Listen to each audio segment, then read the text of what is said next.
తాకట్లో ఉన్న మీ బంగారాన్ని విడిపించి ఆ రోజు ఆన్లైన్ రేటుకి కొంటాం. Sharma gold company. కంటే కూతుర్నే కనాలి అన్న ఓ మహానుభావుడి మాటలను ఈ కూతురు నిజం చేసింది.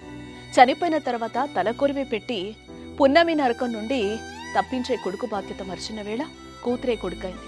ఆస్తి తన పేరిట రాసివ్వలేదని కోపంతో తండ్రి చనిపోయినా పట్టించుకోలేదు. కర్మకాండల సంగతి అట్టుంచితే కన్న తండ్రిని కడసారి చూసేందుకు కూడా పుత్రరత్నం రాలేదు.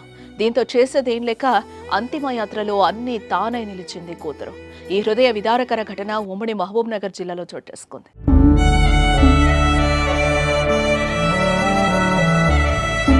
నారాయణపేట జిల్లా దామరగిద్ద మండలం క్యాతన్పల్లికి చెందిన Manikya Rao survey and lands records డిపార్ట్మెంట్లో అసిస్టెంట్ డైరెక్టర్గా విధులు నిర్వహించాడు. మాణిక్యరావు దంపతులకు ఒక కుమారుడు, 2 కూతుళ్లు. అందరి వివాహాలు జరిపించాడు. భార్య గతంలోనే మరణించడంతో తనకున్న ఆస్తిలో 15 ఎకరాల వ్యవసాయ పొలం, 60 లక్షలు తన కొడుకు గిరీష్ కిచ్చాడు. ఇక మహబూబ్ నగర్ పద్మావతి కాలనీలో ఉన్న ఇంటిని ఆర్థికంగా బలహీనతగా ఉన్న పెద్ద కూతురు రాజనందిని పేరిట రిజిస్ట్రేషన్ చేశాడు.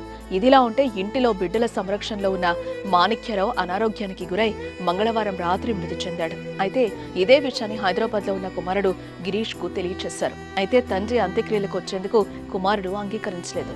ఇంటిని తనకు కాకుండా చేశాడని, అంత్యక్రియలకు రాలేనంటూ కరాఖండిగా చెప్పేశాడు. అయితే ఆ ఇంటిని ముగ్గురం సమానంగా తీసుకుందామని, నాన్న అంత్యక్రియలకు రావాలంటూ సోదరీమణులు ఎంత బ్రతిమలాడినా అతని గుండె కరగలేదు. దీంతో చేసేదేం లేక మాణిక్యరావు చిన్న కూతురు రఘునందిని అంతిమ యాత్రలో ముందుండి నడిచారు.